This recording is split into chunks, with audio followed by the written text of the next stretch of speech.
The scent was the first thing that hit me. It wasn't an unpleasant smell, Chanel No. 5, but it didn't belong in my apartment.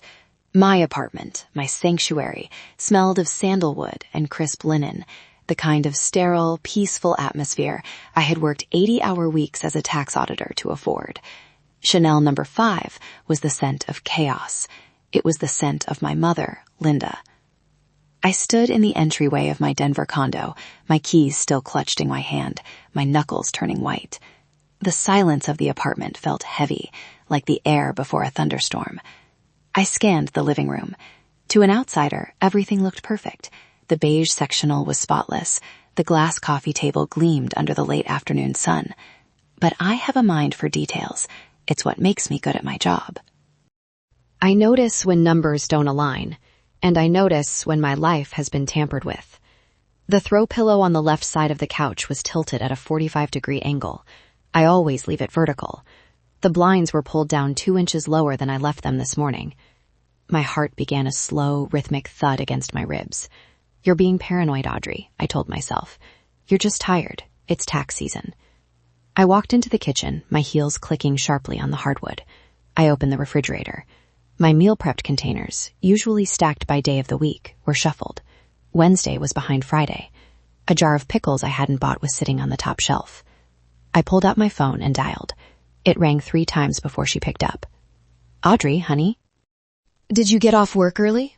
Her voice was sugary, too sweet, the kind of tone one uses to distract a child from a scraped knee. Mom, I said, keeping my voice steady, were you in my apartment today? A pause. Just a fraction of a second, but I heard it.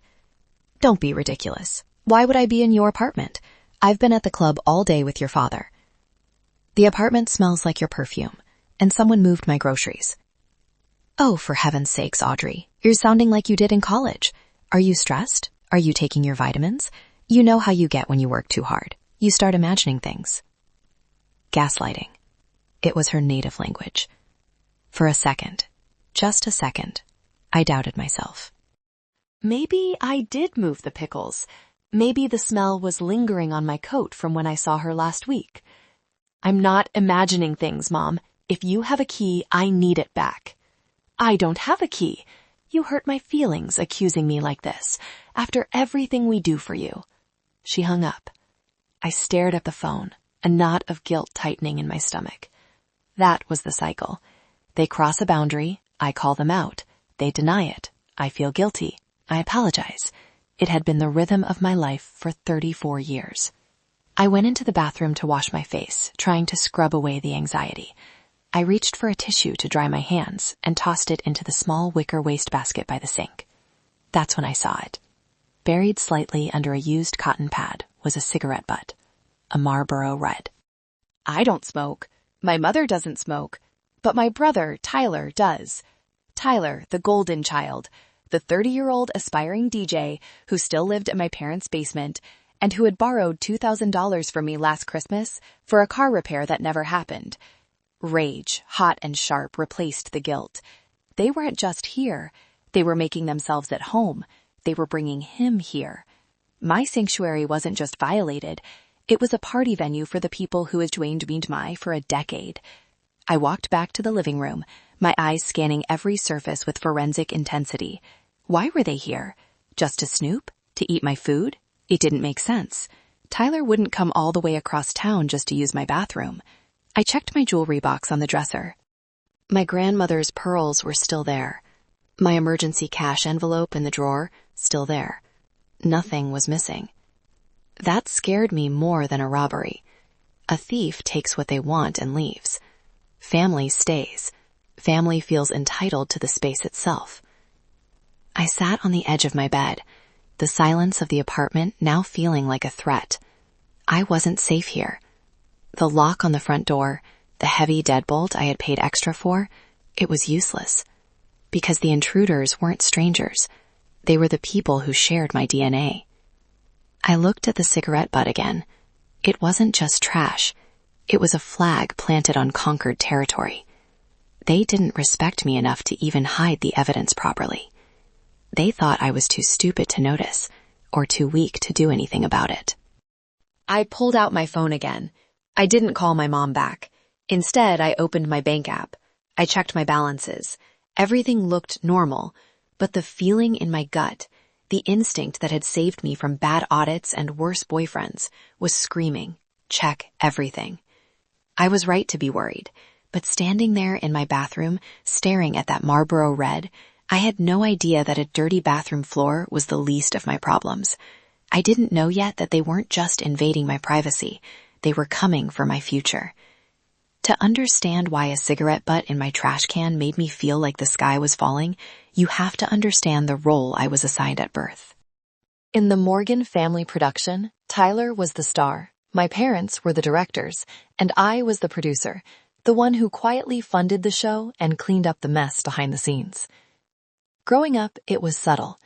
Audrey, you're the smart one. Help Tyler with his homework. Audrey, you're the responsible one. You don't need new sneakers, but Tyler needs cleats for soccer. By the time I was 25 and landing my first major job at a top accounting firm, the dynamic had solidified into concrete. I was the ATM. I remember the day I got my promotion to senior auditor. I called my dad, Frank, bursting with pride. "That's great, kiddo," he had said, his voice distracted. "Hey, speaking of money, Tyler's transmission blew. He needs to get to his gig tonight. Can you Venmo him $500? Just a loan." It was never a loan. It was a tribute payment for being the child who didn't fail. I paid for their vacations. I paid off my mom's credit card debt 3 times because she didn't understand the interest rates. I paid Tyler's bail when he got caught with possession. I bought my love, installment by installment, hoping one day the balance would be settled and they would just look at me and say, "We're proud of you." But the debt only grew. 3 years ago, my grandmother, my mother's mother, and the only person who ever looked at me with genuine adoration, passed away. She left me her small, dilapidated Victorian house on the edge of town. It was a ruin, but it was mine. She bypassed my mother completely, knowing Linda would sell it for quick cash. "I want you to have security, Audrey," Grandma had whispered in the hospital. "Don't let them take it." My mother was furious. She didn't speak to me for months after the funeral. When she finally did, it was to suggest I sell the house and split the money with Tyler, because it's not fair he got nothing. I refused. It was the first time I ever said no. I kept the house, rented it out to cover the taxes, and bought my own condo. I created distance. I stopped answering every call. I thought I had escaped. Now, back in the present, I stood in my kitchen, realizing the escape was an illusion. The next morning, I called off work. I needed to secure my perimeter. I called a locksmith, a guy named Dave who had good reviews. While waiting for Dave, I went down to the leasing office to speak to my landlord, Mr. Davis. He was an older man, kind but easily confused. "Mr. Davis," I asked, leaning over his desk, "did you let anyone into my apartment yesterday?" He looked up, blinking behind thick glasses. "Well, yes, Miss Audrey. Your mother came by. Lovely woman." My stomach dropped. "My mother?" "Yes. She was very distraught. She told me about your condition." He lowered his voice, looking embarrassed. "She said you've been having episodes, depression, that she needed to check for sharp objects. I couldn't say no to a worried mother. It's a liability issue, you understand?" My blood ran cold. Episodes? Liability? "Mr. Davis," I said, my voice trembling with a mixture of rage and humiliation. "I do not have episodes. I am a certified public accountant. I am completely sane. My mother lied to you to gain illegal entry into my home." He looked flustered. "But she had tears in her eyes. She said you might hurt yourself." This was Linda's masterpiece. She weaponized empathy. She painted me as unstable, too sensitive or struggling, so that any boundary I set looked like a symptom of mental illness, and her violations looked like heroic acts of love. "If you let her in again," I said, my voice dropping to a register I use for tax evasion audits, I will sue you for breach of lease and invasion of privacy. Do you understand? He nodded, pale. I understand. I'll make a note. I walked back upstairs, shaking. It wasn't just about privacy anymore. She was destroying my reputation. She was undermining my legal standing in my own building. When the locksmith arrived, I had him install a high-security electronic deadbolt. No master keys, I told him, and tell the leasing office they don't get a copy unless there's a fire. I felt a brief moment of victory as the heavy bolt clicked into place. I was sealing the fortress. But that evening, when I came home from picking up takeout, my key code didn't work. I punched it in again. Error. I tried my physical backup key. It wouldn't turn. The door opened from the inside. My father stood there, holding a slice of my pizza.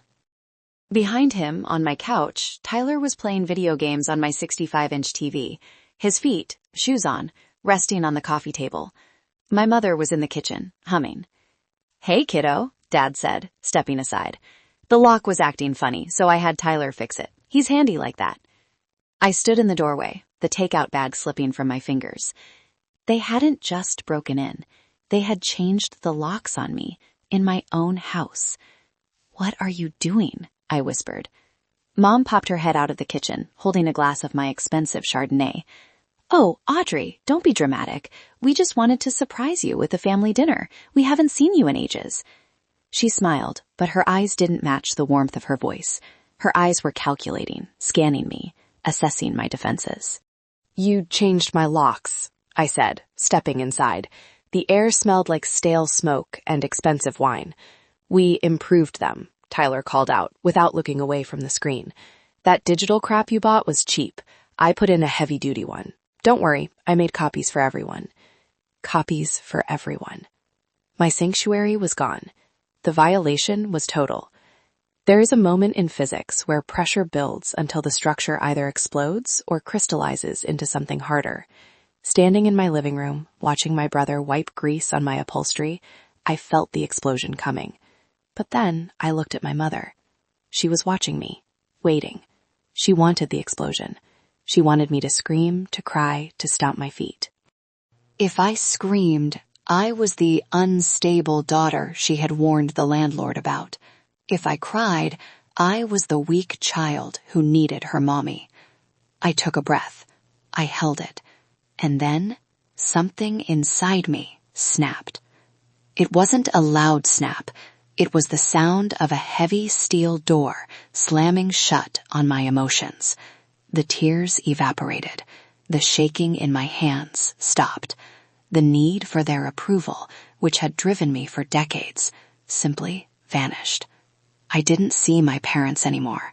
I saw targets. I saw liabilities. I saw a case file. "Get out," I said. My voice wasn't loud. It was flat. Dead. Tyler paused the game. The silence in the room was sudden and absolute. "Excuse me?" Mom laughed nervously, swirling her wine. "Audrey, don't be rude. We bought steaks." "You bought steaks with my emergency credit card, didn't you, Mom? The one you stole from the desk drawer?" Her smile faltered. "I didn't steal it. I borrowed it. For a family dinner. You're so selfish, always thinking about money." "Get out," I repeated. "Now. Leave the keys on the table."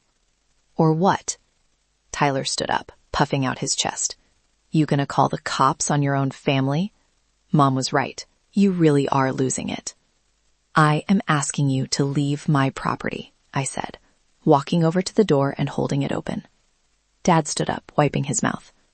"Come on, Audrey. Don't be like this. Tyler's in a bit of a bind. We just needed a place to talk to you about it." "A bind," I repeated. "How much?" "It's not about money," Mom shrieked, suddenly switching from sweet to victim. "It's about support. Your brother needs a bridge loan, just until his settlement comes through." "There is no settlement," I said. "There is no job. There is just you enabling him." "You think you're better than us?" Tyler sneered, walking up to me. "Just because you have a degree and a condo? You're nothing without us. You're a lonely, bitter spinster." And you, I looked him in the eye, are trespassing. I pulled out my phone. I am dialing 911. I will report a burglary in progress. They stared at me. They had never seen this Audrey. They expected the doormat. They got the concrete floor. You wouldn't, Dad whispered. I tapped the screen. Operator, I have 3 intruders in my home. Fine, Mom slammed the wine glass down on the counter. It didn't break, but wine splashed onto the white marble. We're leaving, you ungrateful, cold-hearted witch, after all the sacrifices I made for you. They scrambled to gather their things. Tyler grabbed a handful of silverware, my silverware, and shoved it in his pocket. I saw it, but I didn't stop him. Let him take it. It's petty theft. I'm building a bigger case. Tyler threw the new keys on the floor at my feet. Keep your damn house. It smells like old lady anyway. They stormed out. The door slammed. I locked it. Then I dragged a heavy dining chair and wedged it under the handle. I didn't cry. I didn't collapse. I went to the kitchen, cleaned up the spilled wine, and threw away the pizza. Then I went to my bedroom closet. I knelt down and pulled back the rug where my floor safe was bolted down. I needed to check my documents. My heart stopped. The safe was locked, but there were scratches around the dial, deep gouges. Someone had tried to pry it open with a screwdriver. They hadn't gotten in. It was a high-end model, but they had tried. They weren't just here for dinner or alone. They were trying to break into the vault. Why? What did they want? My passport? My birth certificate? I stood up and paced the room. My mind was racing, connecting dots. The landlord, the suicidal story, the break-ins, the changed locks. They were desperate. This wasn't normal toxic family behavior. This was criminal desperation. I sat at my desk to think, and my knee bumped against the underside of the desk door. It felt odd. I ducked my head under the desk. There, taped to the bottom of the drawer, was a small black square. A listening device. Cheap, probably bought online, but functional. I stared at it. A cold chill went down my spine, sharper than any winter wind. They were listening. They knew when I was home. They knew when I called my bank. They knew everything. I reached out to rip it off, but my hand froze. No, I thought. The snap had cleared my mind. I was a strategist now. If I rip it off, they know I know. If I leave it, I control the information they receive. I slowly pulled my hand back. I sat up straight in my chair and spoke into the empty room, my voice calm and conversational. Alexa, play classical music. As Vivaldi filled the room, masking any sound of my movements, I opened my laptop. I didn't type how to deal with toxic parents. I typed forensic accountant for hire and high-definition hidden cameras with cloud storage. They wanted a show. I was going to give them a performance, and I was going to record every single frame of it. The next morning, I didn't go to work. I went to a coffee shop 3 blocks away, a place I never visited, ensuring no one could track me there. I met Sarah. Sarah wasn't just my best friend from college. She was a ruthless family law attorney who ate narcissists for breakfast. When I slid the photos of the scratched safe and the listening device across the table, her face went from friendly to fierce. "This is a felony, Audrey," she said, tapping the photo of the bug. "In Colorado, this is serious. Invasion of privacy, attempted burglary, harassment." "I know," I said, sipping my black coffee, "but I don't want a restraining order. A piece of paper won't stop them. They think they own me. I need to stop them permanently. I need them behind bars." Sarah raised an eyebrow. "You want to trap them?" "I want evidence. Irrefutable, undeniable evidence. They're looking for something specific, Sarah. They were trying to crack the safe. They didn't take the jewelry on the dresser. They want documents." "The house," Sarah realized. "Your grandmother's house." "Exactly. It's the only major asset I have that they can't access. I think they're trying to sell it or mortgage it." "Okay," Sarah opened her legal pad. "Here is the plan. We don't just catch them breaking in. We catch them in the act of the fraud itself. But you need to be safe. You cannot stay there tonight." "I have to," I said. "If I leave, they'll know something is up. I have to play the part. That afternoon, I met with a private security firm. The technician, a guy named Mike who looked like he'd seen combat, came to my apartment while I blasted loud rock music to confuse the bug under the desk.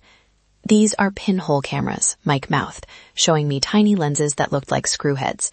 4K resolution, night vision, motion activation, and high-fidelity audio.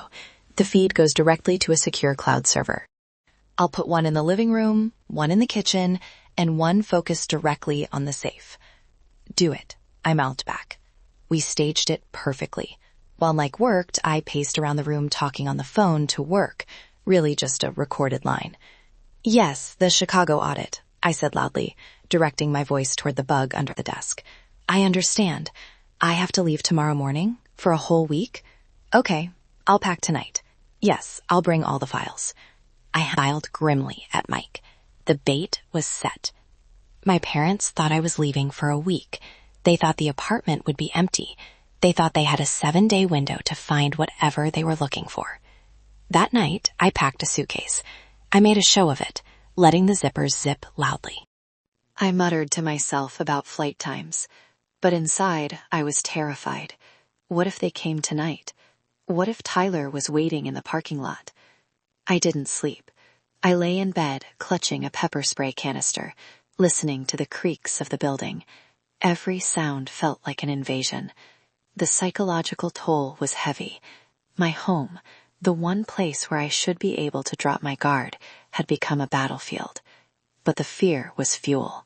I thought about the thousands of dollars, the emotional blackmail, the way Mom looked at me yesterday, like I was an obstacle, not a daughter. You want to be the victim? I asked myself in the dark. No, you are the narrative architect now. The next morning, I dressed in my business suit. I rolled my suitcase loudly to the door. Goodbye, apartment, I said clearly. See you in a week. I walked out, locked the door, and got into an Uber. But I didn't go to the airport. I went to the Marriott downtown, room 412. Sarah was already there with 2 laptops set up on the desk. We're live, she said. On the screens, my apartment looked serene in black and white high definition. It was empty, quiet. Now we wait, I said, sitting down. I didn't have to wait long. 30 minutes after I left, the notification pinged on the screen. Motion detected, front door. I watched, my breath held tight in my chest.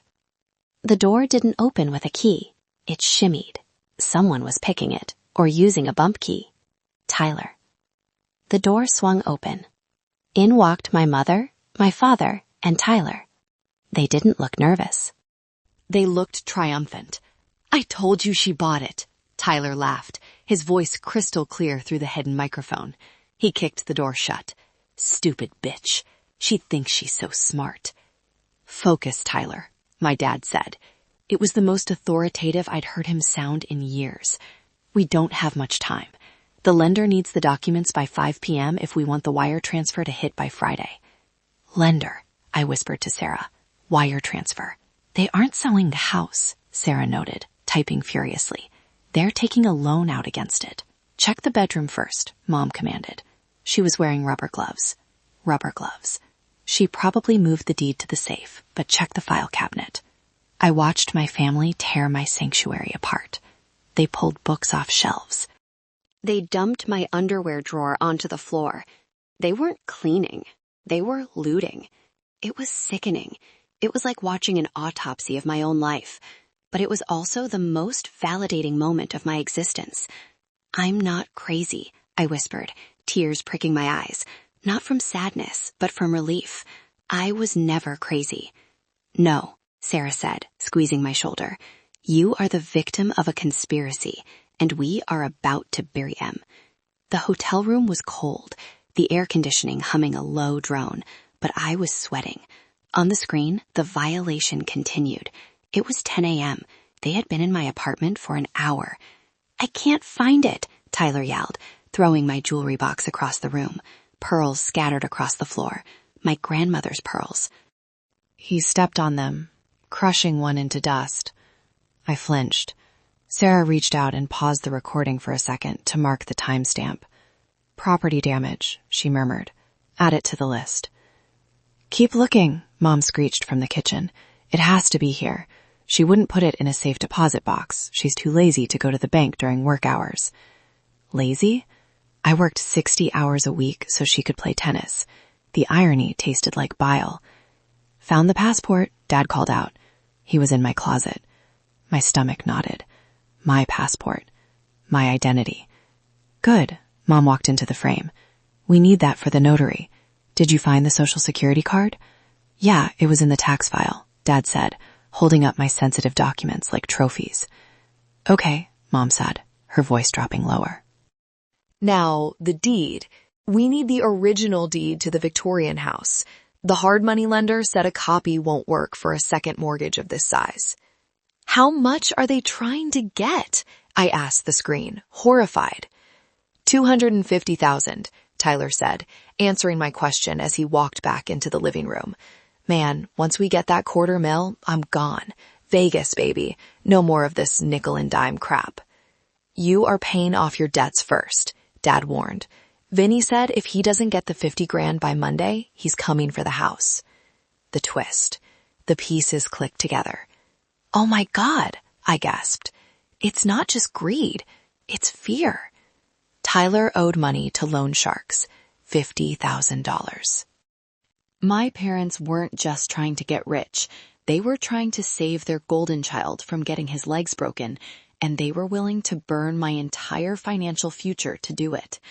They were going to leverage my house, my only asset, to pay off a gangster, and when Tyler inevitably defaulted on the rest of the loan, the bank would foreclose on me. They were sacrificing me to save him. We have to stop them. I stood up, panic rising.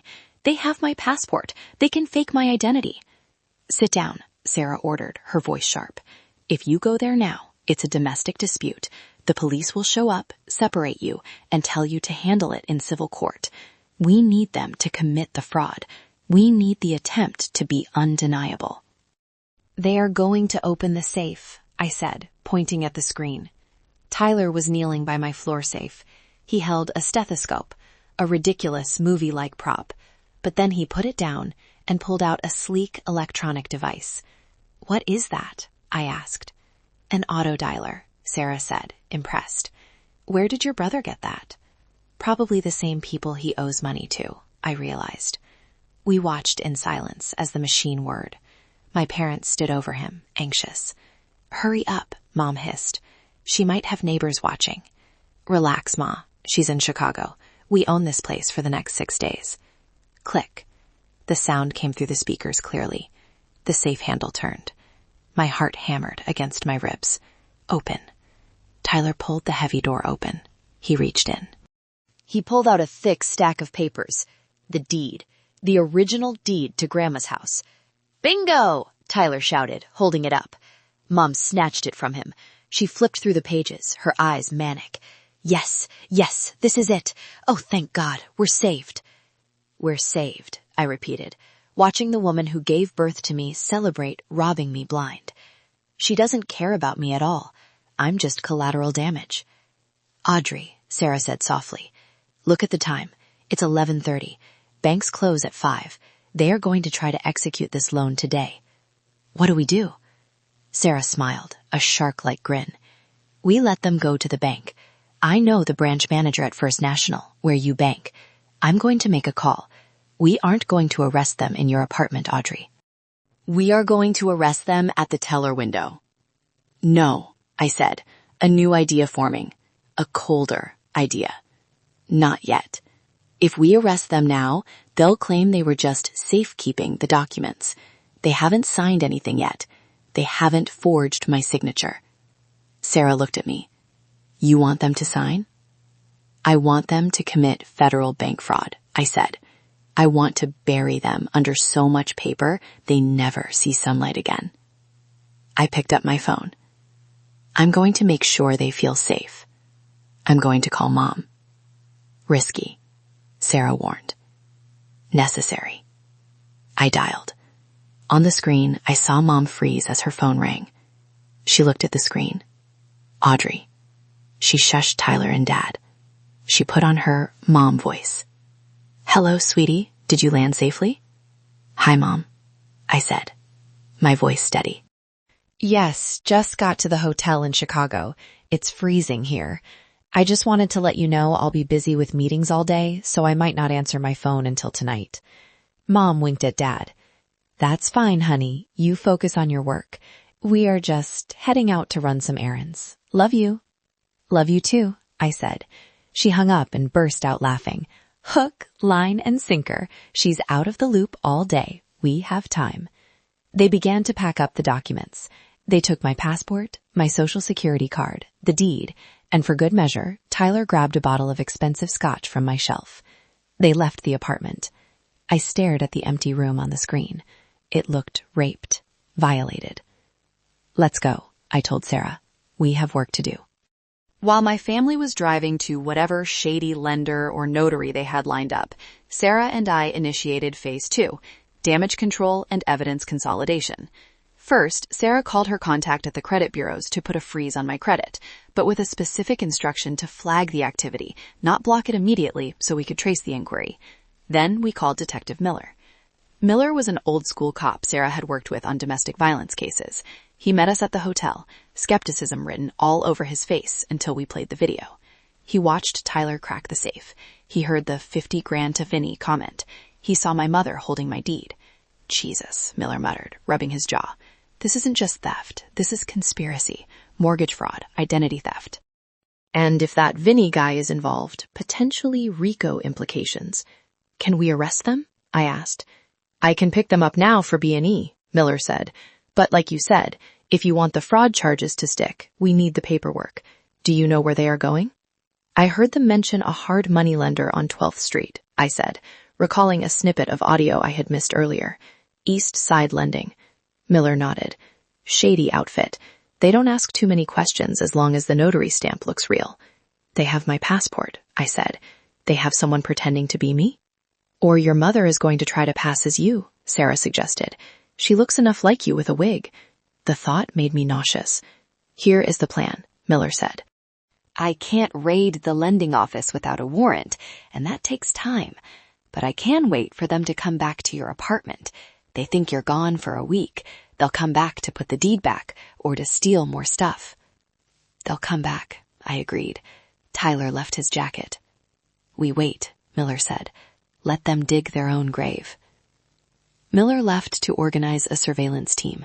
Sarah went to file emergency injunctions. I was left alone in the hotel room.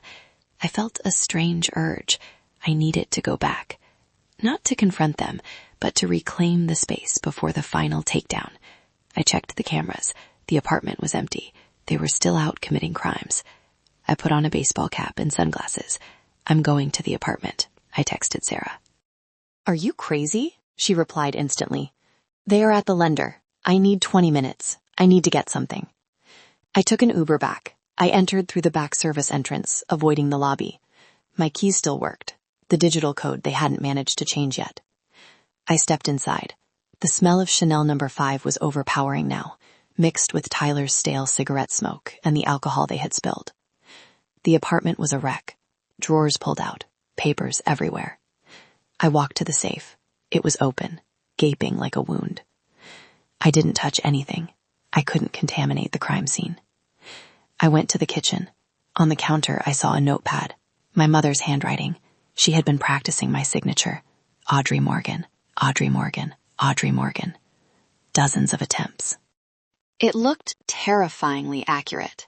I took a picture of the notepad. Then I did something petty, something for me. I went to the master bathroom. I took my mother's Chanel No. 5 bottle, which she had apparently brought with her and left on the counter, and I poured it down the drain, every last drop. Then I filled the bottle with vinegar and water. I went to Tyler's jacket, still thrown over the chair. I fished into the pocket. I found a receipt. Pawn Stars, Denver. He had pawned my spare laptop this morning before coming here. I took a picture of the receipt and put it back. I was about to leave when I heard a car door slam outside. I froze. I checked the camera feed on my phone. Mom's SUV was pulling into the driveway. They were back early. Panic, cold and sharp, seized me. I was trapped. If they found me here, the Chicago ruse was over. The trap would fail. They would claim it was a misunderstanding. Or worse, Tyler might get violent. I looked around. There was no way out the front door without them seeing me. The back exit was too far. The closet. It was a cliché, but it was my only option. I ran into the guest bedroom, the room they used for storage, and squeezed myself into the small utility closet behind the vacuum cleaner. I pulled the door shut just as the front door beeped open. "I can't believe they bought it," Mom's voice boomed. She sounded drunk. $250,000. It will hit the account in 48 hours. "We did it," Dad laughed. "We actually did it." "I told you," Tyler said. "Audrey is clueless." She's probably freezing her ass off in Chicago right now, while we're rich. I held my breath in the dark, clutching my phone. I pressed record on the voice memo app. "So," Mom said, "since we have to wait 48 hours for the money, I say we stay here, order room service, watch movies, sleep in the nice sheets." "I'm taking the master bedroom," Tyler declared. "No, you take the guest room," Mom said. "Your father and I want the king bed." My blood boiled. They were moving in. They had successfully stolen my identity, mortgaged my future, and now they were going to sleep in my bed. I was trapped in a utility closet 3 feet away from the people who destroyed me. Time distorts when you are hiding. Seconds feel like hours. My legs were cramping. The smell of dust and floor wax in the utility closet was suffocating.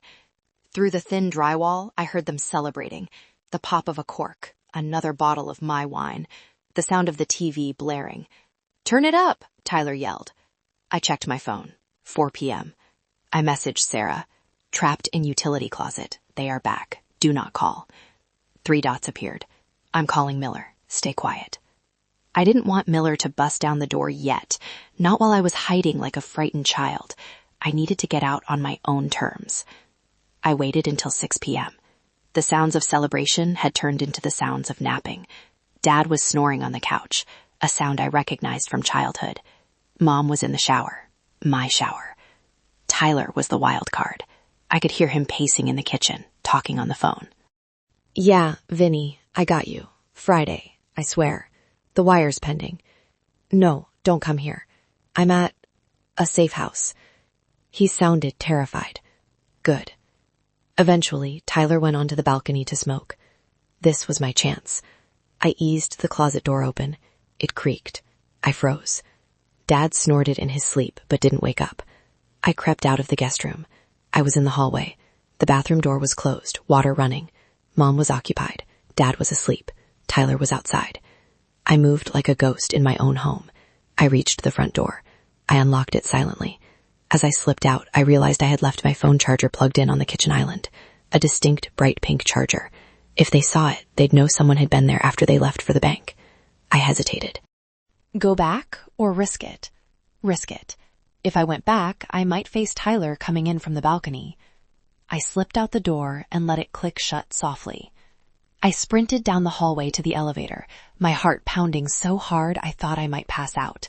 When the elevator doors closed, I slumped against the metal wall, shaking. I made it. I returned to the hotel, adrenaline crashing into exhaustion.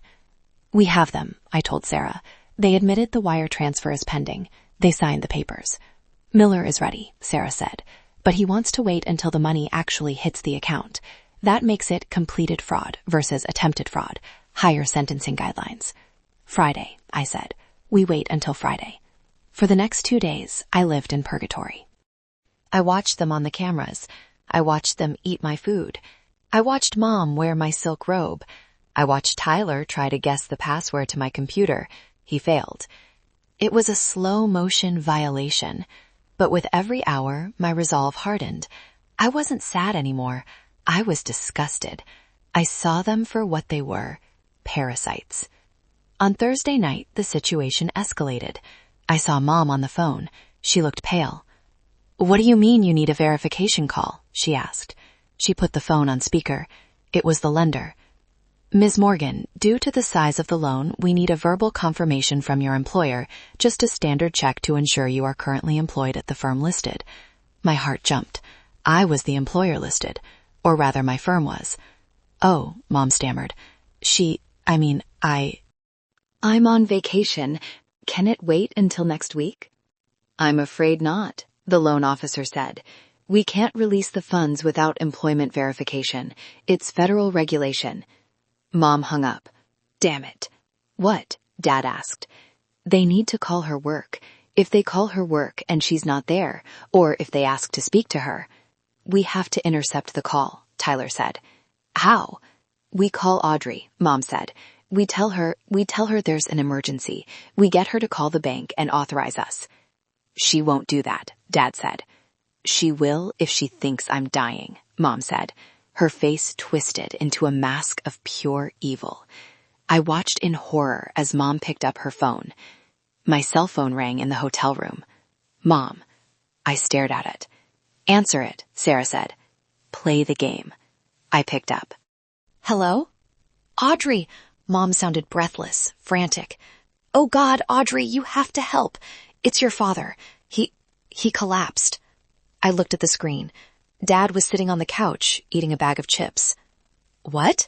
I asked, feigning panic. Is he okay? Did you call 911? No ambulance. It's the insurance. They won't cover it unless... Listen, it's complicated. We need money for the specialist, right now. I'm in Chicago, Mom. I can't. You have that line of credit, Mom screamed. The one on the house. You just have to call the bank and authorize a release. Please, Audrey, he's turning blue. I watched Dad lick cheese dust off his fingers. Mom, I said, my voice dropping to ice. I know you're lying. Silence. What? She whispered. I know Dad is fine. I know you are in my apartment, and I know about the loan. On the screen, Mom's face went white. She looked around the room, terrified. How? Get out, I said. Get out of my house. I hung up. Why did you do that? Sarah gasped. We needed to wait until Friday. No, I said, standing up. They are desperate. Now that they know, they are going to run, or they are going to destroy the evidence. We move now. I texted Miller. Code red. They know. Move in. The live stream on my laptop turned into a chaos simulator. She knows, Mom shrieked, dropping the phone. She knows everything.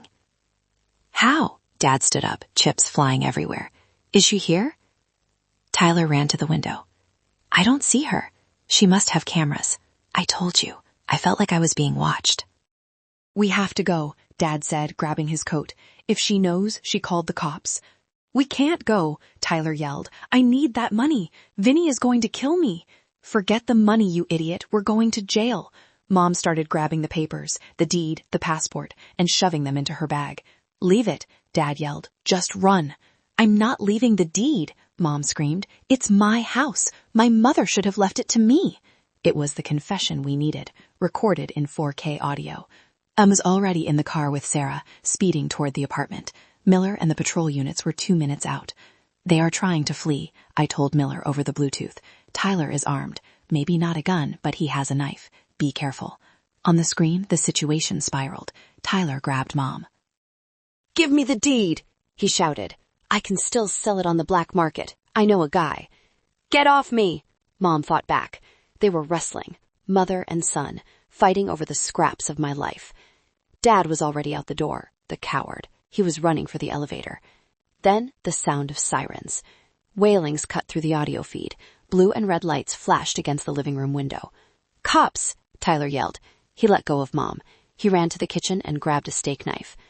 Don't do it, Tyler, I whispered to the screen. Open up!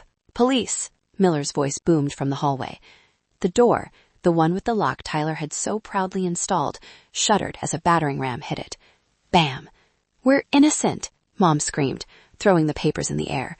We're just cleaning. Bam. The door splintered.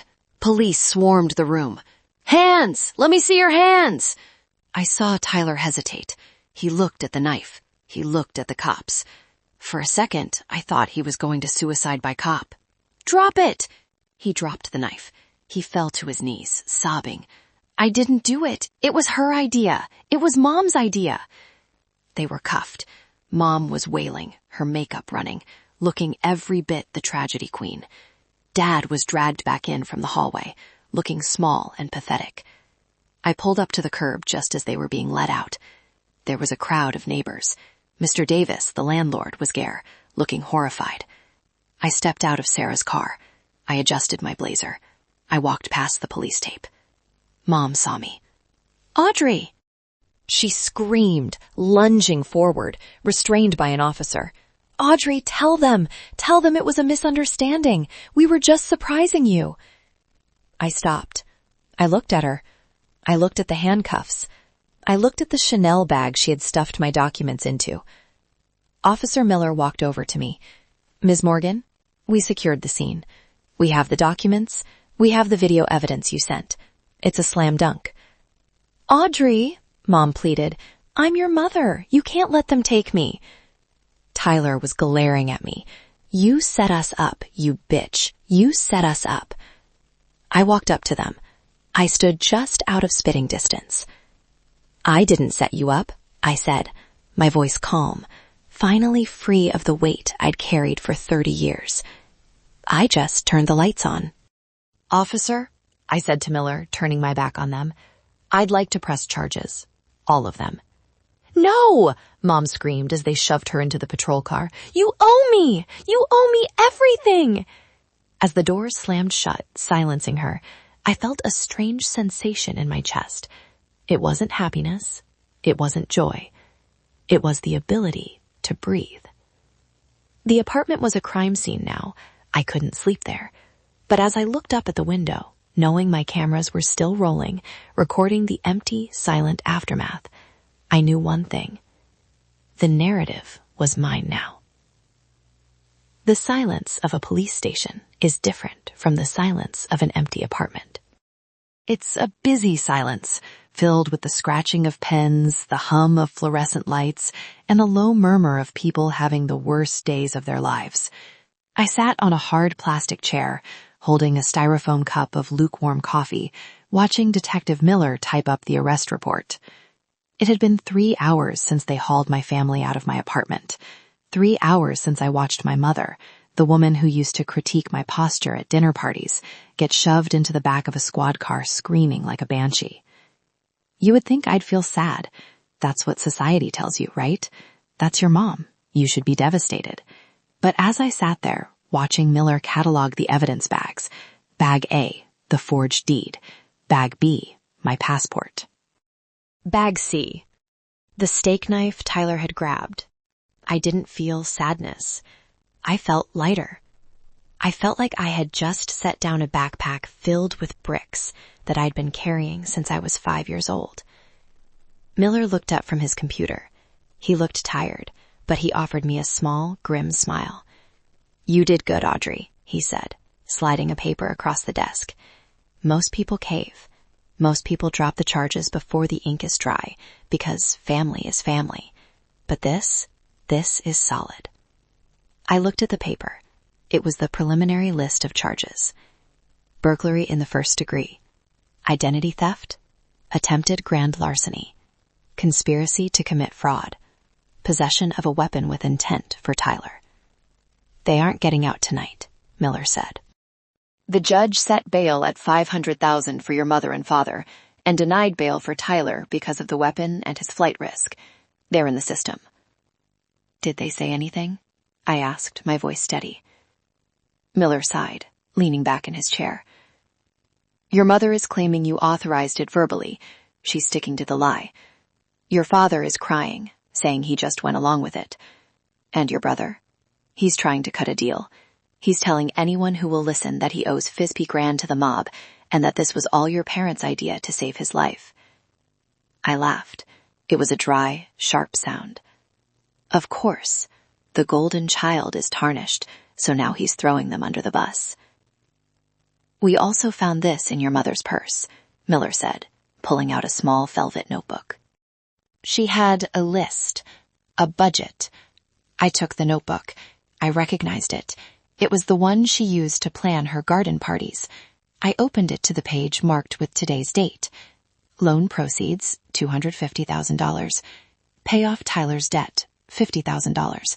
Country club dues back pay, $15,000. New Mercedes lease, $8,000 down. Cruise to Greece, $12,000. Audrey's gift, $5,000. I stared at the last line. Audrey's gift, $5,000. They were going to steal $250,000 of my equity, destroy my credit, risk my home, and then give me $5,000 of my own money as a gift to shut me up. They probably thought I'd be grateful. They probably planned to present it to me at Christmas and call themselves generous. That single line hurt more than the burglary. It was the valuation of my worth to them. I was worth 2% of the take. I handed the book back to Miller. Add it to the evidence. Already did, he said. I walked out of the station into the cool night air. My phone buzzed. It was Sarah. I filed the emergency restraining order. The locks are being changed again by a police-vetted locksmith. Go to the hotel. Sleep. We won. I didn't go to the hotel immediately.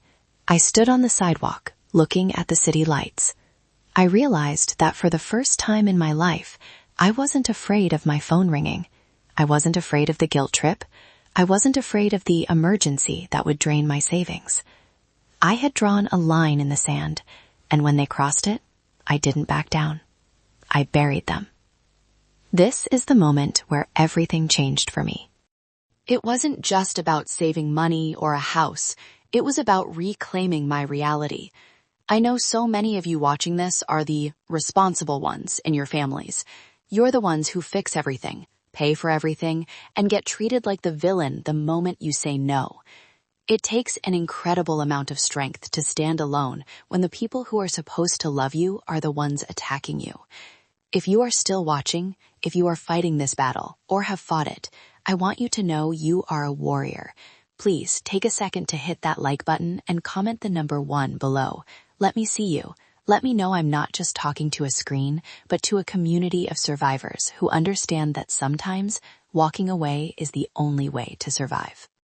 Type 1, and let's finish this story together.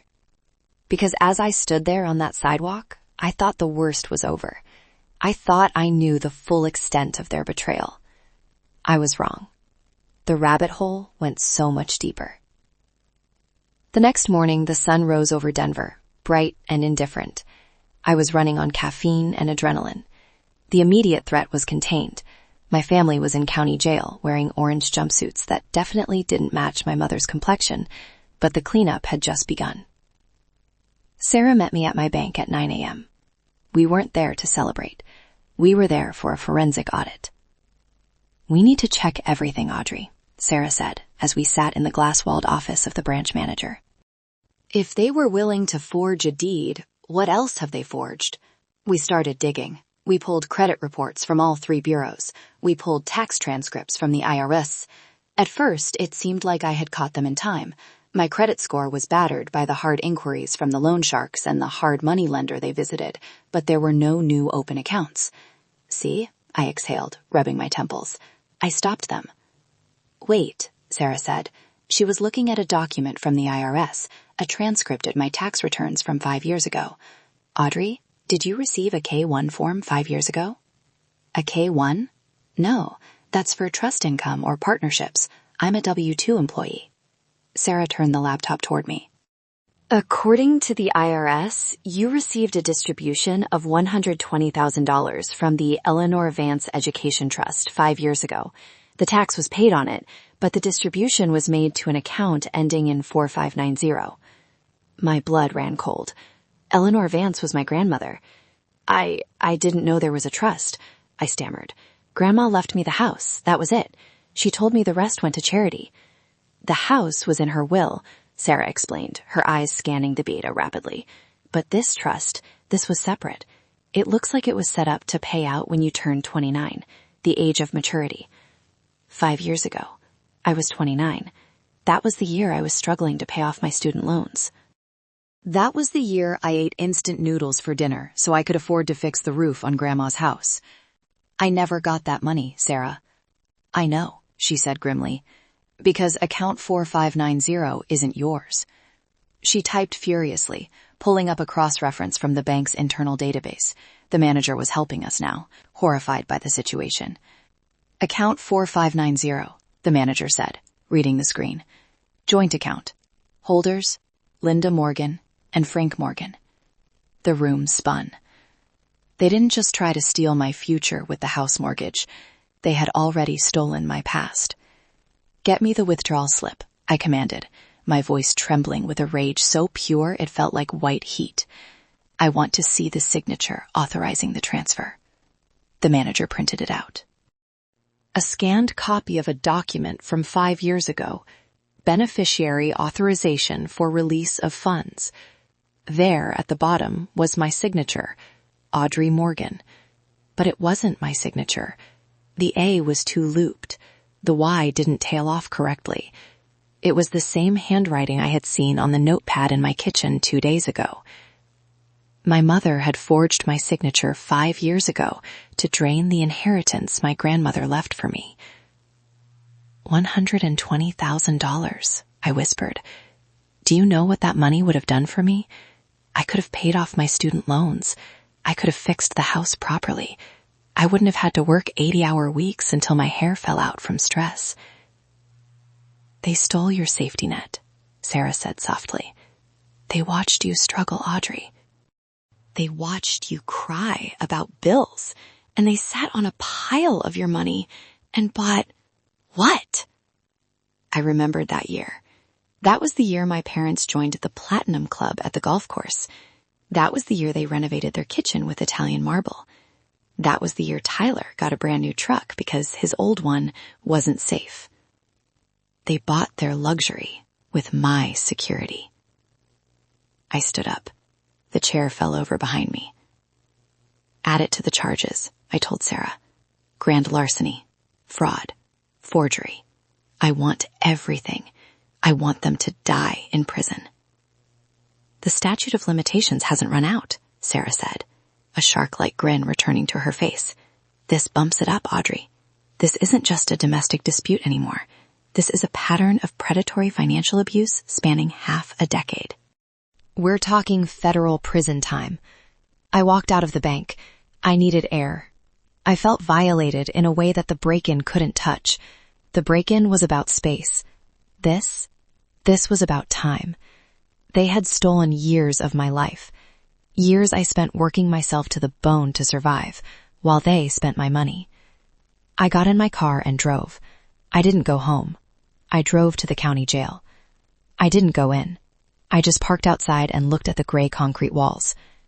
You're never coming out, I whispered to the walls. I will spend every cent of that inheritance, if I ever get it back, to make sure you never see the sky without bars across it. I pulled out my phone. I had a voicemail from an unknown number.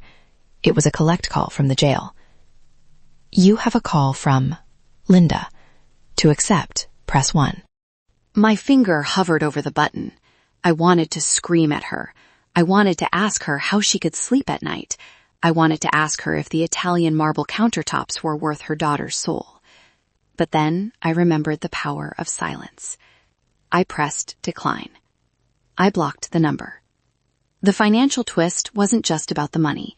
It was the final nail in the coffin of my guilt. Any lingering doubt, am I being too harsh? They're my parents? Vaporized. They weren't parents. They were parasites who had been feeding on me since the day I turned 18. And now the host was fighting back with nuclear weapons. The trial happened 4 months later. The justice system is slow, but when you have video evidence of a crime in 4K resolution, it moves a little faster. The courtroom was packed. My parents were well known in their social circles, the model family, the pillars of the community. Their friends filled the back rows, whispering, probably expecting this to be a misunderstanding. They expected me to drop the charges. I sat in the front row with Sarah. I wore a white suit. I wanted to look like the light in the room. My parents were let in. They looked diminished. 4 months in jail had stripped away the Botox, the hair dye, and the iridims. My mother's roots were gray. My father looked 10 years older. Tyler looked like a frightened rat. his eyes darting around the room, avoiding mine. The prosecutor, a sharp woman named Miss Alvarez, didn't waste time. She didn't need to. Your Honor, she began, this is not a case of a family dispute. This is a case of systematic predation. She played the video. Seeing it on the big screen in the courtroom was different. The sound was amplified. My mother's voice screeching, "I'm not leaving the deed, it's my house," echoed off the mahogany walls. The jury watched, stone-faced. I saw a few jurors wince when Tyler laughed and called me a stupid cow. But the turning point, the moment the model family facade shattered forever, was when Miss Alvarez called Tyler to the stand. He had taken a plea deal. In exchange for a reduced sentence, 5 years instead of 10, he agreed to testify against our parents regarding the trust fund fraud. "Mr. Morgan," Alvarez asked, "did you know about the monies stolen from your sister's trust fund 5 years ago?" Tyler gripped the microphone. He looked at Mom. She was staring at him, her eyes wide, silently pleading, "Don't do it." "Yes," Tyler said, his voice cracking. "And where did that money go?" "It paid for my truck," Tyler whispered, "and Mom's kitchen, and Dad's gambling debts." A gasp went through the courtroom. Dad's gambling debts. That was new. So Alvarez continued, pacing the floor. "Your parents stole $120,000 from their daughter, who was working 2 jobs, to pay for luxury renovations and gambling losses?" "Yes." "And whose idea was the mortgage fraud on the house?" Tyler took a deep breath. "It was Mom's. She said Audrey was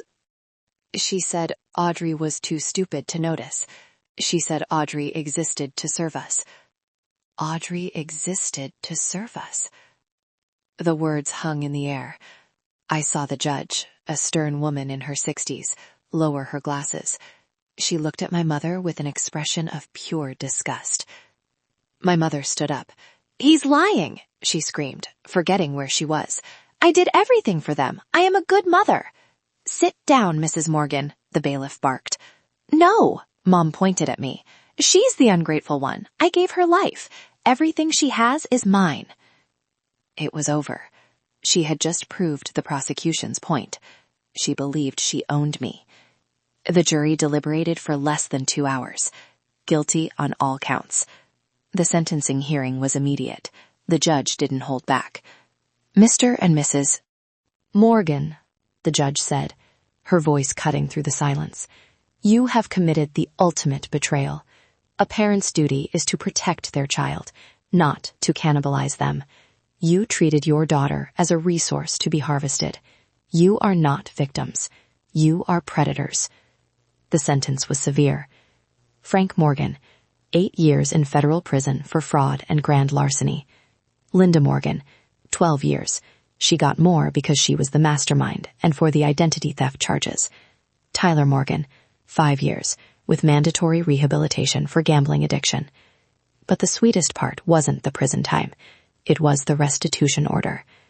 The court orders the immediate seizure of the defendant's assets. The judge ruled. Their primary residence, their vehicles, and their investment accounts will be liquidated to repay the stolen trust fund with interest to Audrey Morgan and to pay the fines. I watched as the bailiffs handcuffed them. Mom looked at me one last time. She didn't look angry anymore. She looked confused. She still couldn't understand how the ATM had malfunctioned and destroyed her life. I didn't look away. I watched them walk out the side door. Sarah squeezed my hand. "It's done." I walked out of the courthouse into the blinding afternoon sun. The air tasted sweet. It tasted like justice. My phone buzzed. A text from an unknown number. Probably one of their flying monkeys or a flying monkey friend. I didn't check it. I put the phone in my pocket. I had a house to reclaim. 6 months later, I sat on the back porch of my grandmother's Victorian house. The renovation was finally done. I had moved out of the condo. Too many bad memories. I sold it for a profit and moved into Grandma's house, the house I had fought for, the house they tried to steal. It looked beautiful.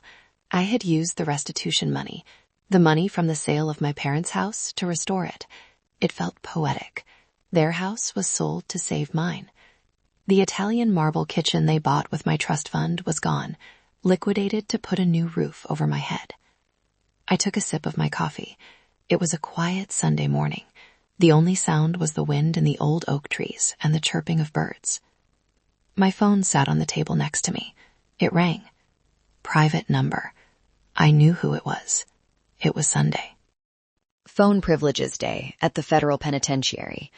For the first few months, I used to stare at the phone, wondering if I should answer, wondering if they wanted to apologize. But I knew better now. Narcissists don't apologize. They just want to renegotiate the terms of their control. If I answered, Mom would ask for money for the commissary. Dad would complain about the food. They would try to pull me back into the web. I let it ring. I watched a blue jay land on the railing. It looked at me, head cocked, and then flew away. The ringing stopped. I smiled. I had started a new life. I had a new job. I quit the firm that overworked me and started my own consulting business. I had time for myself. I had started dating a guy named Mark, a carpenter who helped with the renovations. He didn't ask me for money. He asked me if I wanted to go hiking. The trauma was still there, of course. Sometimes, when I heard a key turn in a lock, my heart would race.